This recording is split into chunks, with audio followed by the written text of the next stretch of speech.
Hello, you're listening to the East Africa Travel Podcast. My name's Charlotte Beauvoisin, author of Diary of a Mzungu. Thanks for tuning in. Today we're talking about the Olympics. Firstly, just wanted to say congratulations to everyone who participated. If you've been listening to the first episode of the podcast, you'll remember I spoke to Rob Walker. And what unadulterated joy this win will have triggered back home in Uganda. One of the friendliest, most beautiful countries you could ever wish to visit. Rob is a well-known sports commentator, and he was one of the many journalists reporting from the Paris Olympics. First, I've been having a look at the table, and 12 African countries won medals. I don't know how many countries participated. At number 17 in the overall rankings was Kenya with 11 medals, all in athletics. Kenya came number 1 in Africa for athletics and second globally in athletics. Uganda came at 55 in the medals table with the gold and the silver, so we brought home 2 medals. I wanted to give a shout out to Peruth Chemutai, 22-year-old Ugandan who won the silver medal in the 3,000 metre steeplechase.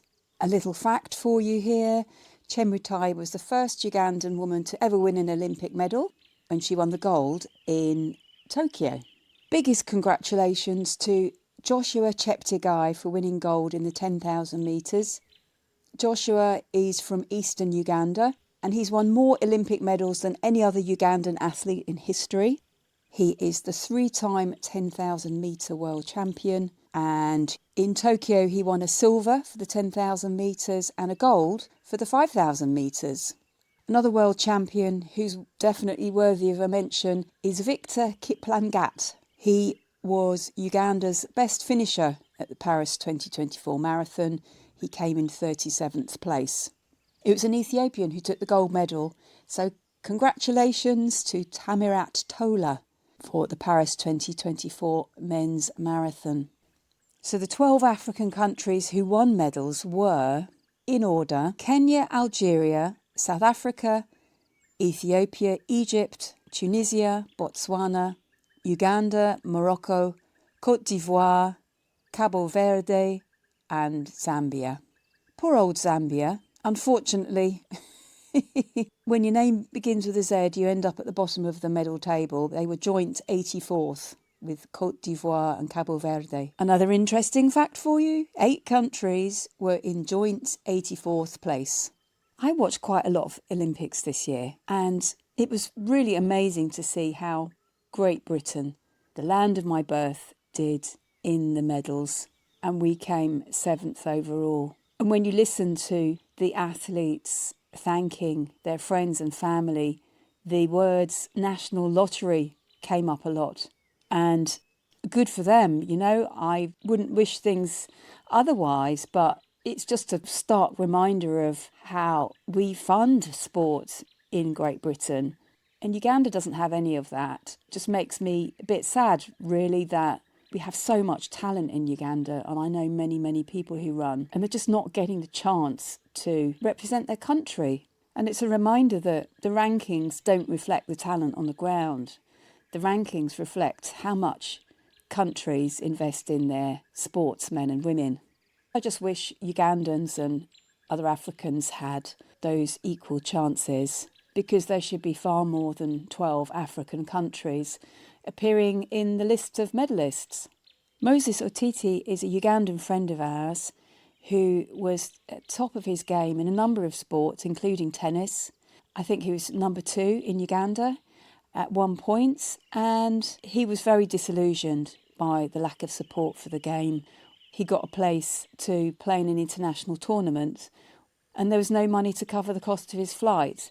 Well, if there's no money to cover the cost of his flight, then how is he supporting his coaching? And, you know, time and time again, you hear it's friends and family and community who are coming together to support people. But how can you really excel when you're having to worry about getting the money together and making other sacrifices? And so when I look at the Ugandan athletes and the East African athletes, I'm particularly proud knowing the personal struggles that they'll have gone through to get to the Olympics.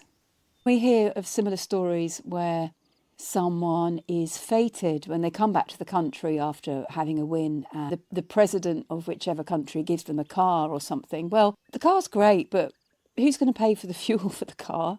And also, don't you need the money to coach and to pay your bills and so on?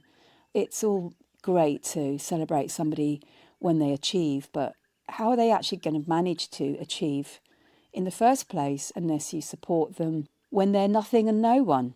I saw a similar sentiment from Wausi Walia, who is one of the directors at Kenya Tourism Board. She wrote, "As a country, we need to support those who give their all for the nation. This has not always been the case in the past, yet they keep bringing home medals. Many athletes go on to become brand ambassadors for key Kenyan products and causes in conservation, tourism, manufactured goods, etc. Will there be better support on the sports front with the cabinet reset?" Kenyans won 11 medals at the Olympic Games this year. Kenya's government awarded $163,000 to their Olympic athletes. President William Ruto hosted the Olympic team, and he said, "Kenya's pride in athletics does not end in the 11 medals that we won at the Olympic Games. Our potential remains immense and underexploited." Congratulations to all my Kenyan friends. I have a lot of Kenyan friends who I have run with. We have the famous Nairobi to Naivasha relay, which is a weekend event. I've taken part in that. I've been running with Nairobi Hash House Harriers in Malindi. I've run all around Nairobi with them. I've run with Addis Ababa Hash House Harriers. I have toured Ethiopia a couple of times with the Hash House Harriers. But looking at the various Olympic stories from Africa, the one that really touched me is from Botswana. Botswana won 2 medals this year, 1 gold and 1 silver. Letsile Tebogo won the men's 200 metres in the Stade de France in France.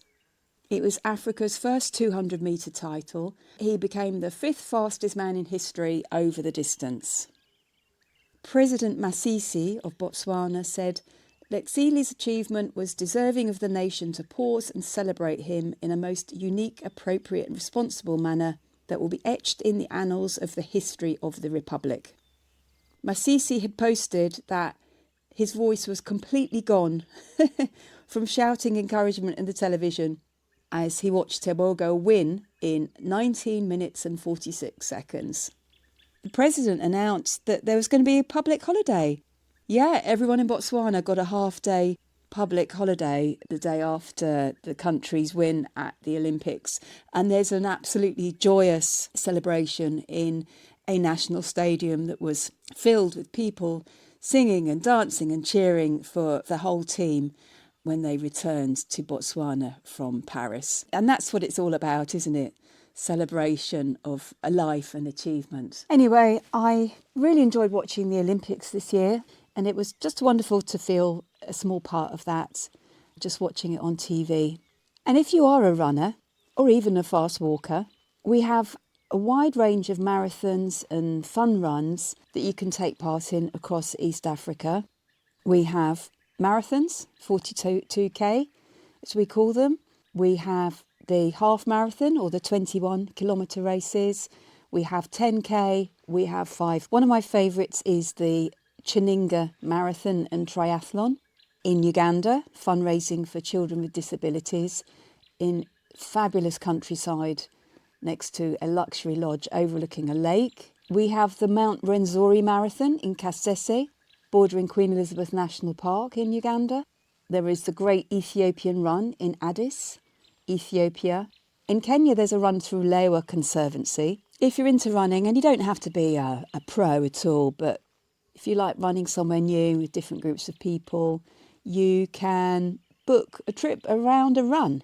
You can book a trip around high altitude training program if that's what floats your boat.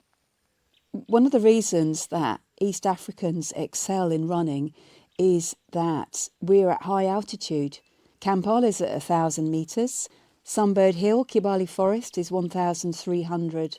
And Mount Elgon is a volcanic caldera shared by Kenya and Uganda. And that's where a lot of the top athletes are born. So there's a very strong running culture there, training culture. Very beautiful foothills and wild area of waterfalls and astonishing scenery. So if you like hiking or climbing, or you fancy a spot of running with somebody like Joshua Cheptegei, there's a high altitude training centre up there. It's also a bit cooler up in the mountains as well. I haven't been running for a little while, but researching this episode really made me want to start running again. I am usually the person right at the back, but hey, it's about taking part, isn't it? Well, that's it for this week. If you've enjoyed this episode, you might want to listen to the conversation I had with Rob Walker. That's episode 4 of the East Africa Travel Podcast. He talks about athletics and Joshua Cheptegei and everything Ugandan. If you're planning a trip to East Africa and you want to hook up with some runners, send me a message or Google #House Harriers. The Hash, as we are affectionately known, meet and run all over the world. Kampala #House Harriers, Nairobi #House Harriers, Kigali, Addis Ababa, everywhere in between has a big group of social runners. Some are serious about training and others are serious about socialising. But it's a fantastic fraternity and I've met some lifelong friends through being a hasher. If you're inspired to run, there's a fantastic book that I'm going to buy this week called Running with the Kenyans. I have to read it. The author is Adaranand Finn. I hope I pronounced that correctly, but look it up. Running with the Kenyans. I put a link in the show notes. It's based on a true story of him fitness training with them, but really trying to understand what it is about the Kenyans that makes them such fantastic winners. Congratulations again to everybody who's taken part in the Olympics, and a particular shout out to the Kenyans who brought more medals home than any other African nation. You've been listening to the East Africa Travel Podcast, hosted by me, Charlotte Beauvoisin. Thanks for listening. See you next week.